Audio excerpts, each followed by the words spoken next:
ব্লগে সবাইকে স্বাগত জানাই। যারা পুরী ভ্রমণের দুটো পার্ট দেখে নিয়েছো তারা নিশ্চয়ই এই ব্লগটা দেখলে বুঝতে পারবে। আর যারা এখনও দেখোনি আমার পেজে গিয়ে আর না হলে ইউটিউব চ্যানেলে গিয়ে দেখে নিও ভিডিওটা। আর যারা যারা চ্যানেলটা এখনও সাবস্ক্রাইব করোনি তারা চ্যানেলটা সাবস্ক্রাইব করে দিও, এবং যারা ফেসবুক থেকে দেখছো আমার পেজটাকে প্লিজ ফলো করে দিও।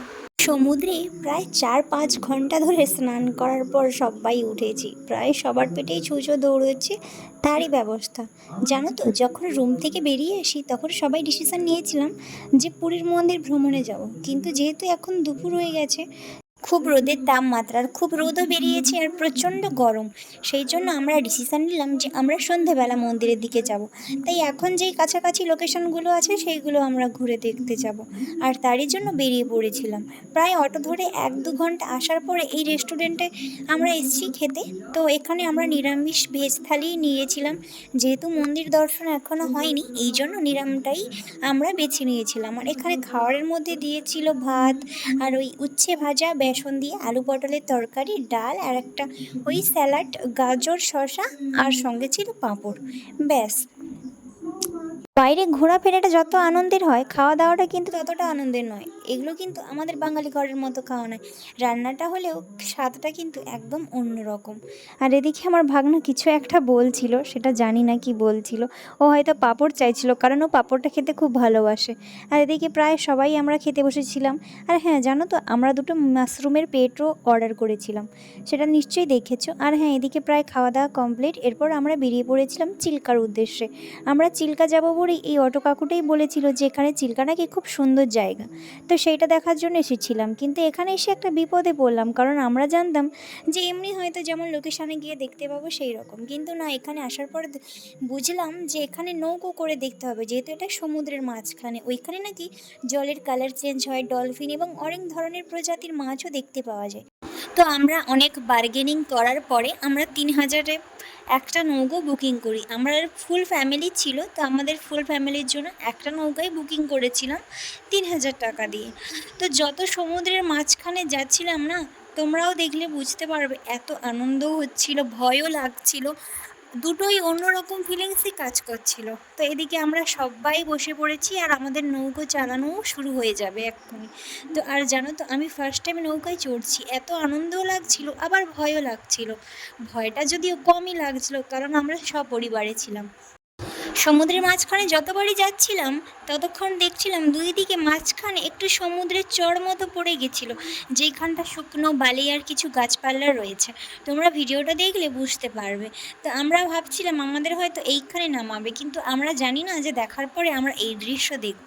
মাঝখানে এক জায়গায় দাঁড় করিয়েছিল, সেটা হয়তো একটা মরুভূমির চর মাঝখান দিয়ে একটা সুন্দর জায়গা। জানো তো, ওইখানে তেমন কোনো দোকান নেই, দোকান বলতে কিছু ড্রিঙ্কের জিনিস রয়েছে, আর ওই জল, চা, বিস্কিট, চিপস এইগুলোই রয়েছে। ওর মাঝখানে কিন্তু আর কোনো কিছু দোকান নেই, যেহেতু ওটা সমুদ্রের মাঝখানে। আর সন্ধ্যের পর থেকে ওখানে যাওয়া বন্ধ ছিল, কারণ জীবজন্তু থাকে।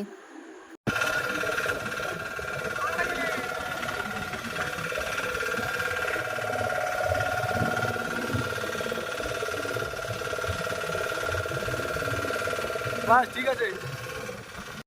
এই নৌকোর আওয়াজ, আর আমরা প্রায় মাঝ সমুদ্রে 1.5 ঘন্টা ধরে গেছি নৌকো চড়ে, আবার ফিরেছি 1.5 ঘন্টা, তাহলে বুঝতেই পারছো প্রায় 3 ঘন্টা ধরে যাওয়া আসা করেছি। অনেকটা সময় সমুদ্রের মাঝখানে কাটালাম। আর এইদিকে দেখো, এটা wedding shoot, pre wedding shoot. এটা দারু টারু যারা খাবে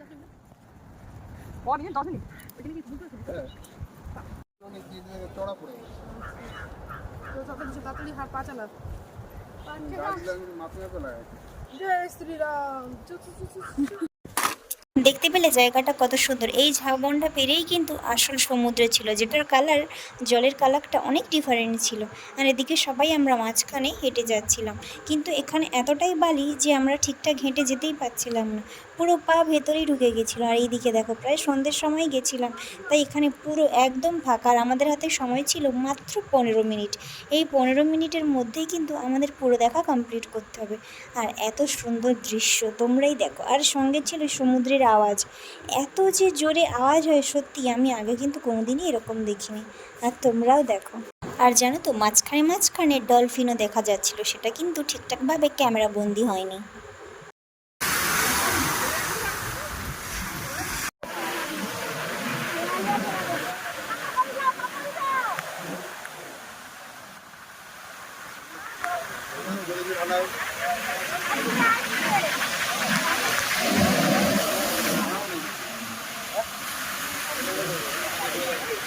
ডলফিন ডলফিন ডলফিন হ্যাঁ বাবু। আর এদিকে দেখো আমরা সমুদ্র দেখে আবার বাড়ি ফিরছি, জানো তো আমার পুরো শাড়িটা ভিজে গেছিলো সমুদ্রের ঢেউয়ের কারণে। আর এদিকে দেখো তারপরে এই জায়গাটা ঘুরে আমরা খুব মিস করব, তাই বারবার ঘুরে ঘুরে দেখছিলাম। আর এদিকে এই ভিডিওটা কিন্তু আমার বরই বানিয়ে দিয়েছিল। আর চলো এরপরে সারা মন্দির ঘুরে তারপর সন্ধেবেলা সবাই প্রসাদ একসঙ্গে ভাগ বাটোয়ারা করে খেয়ে নিয়েছি। সমুদ্রের মাঝখানটা এত সুন্দর লাগছিল যে আমাদের মনই করছিল না যেতে। আর এদিকে প্রায় সন্ধে হয়ে এসেছিলো, তাই আমাদের সন্ধ্যের আগে ফিরতেও হতো। আর এদিকে সমুদ্রে দেখো সন্ধ্যের সময় জলের কালারটা একদম অন্যরকম লাগছে। জানি না আর কখনো এখানে আসতে পারবো কি না। পুরীর মন্দিরের ভেতর ক্যামেরা অ্যালাউ ছিল না, এই জন্য সেখানকার কোনো তেমন ফুটেজ নিতে পারিনি, শুধু বাইরের দৃশ্যটাই নিয়েছি। আর প্রসাদে অনেক রকমই খাবার ছিল আর খুব সুস্বাদুও ছিল। এরপরে পুরীর আরও নতুন নতুন ব্লগ আসতে থাকবে, সেগুলো পরে দেখার জন্য আমার ইউটিউবের চ্যানেলটা সাবস্ক্রাইব করে দিও। আর যারা ফেসবুক থেকে দেখবে আমার চ্যানেলটা প্লিজ ফলো করে দিও। আর সবাই এইভাবে পাশে থেকে আমাকে সাপোর্ট করো। তো ফিরবো নতুন একটা ব্লগ নিয়ে, ততক্ষণ তোমরা ভালো থেকো এবং সুস্থ থাকো।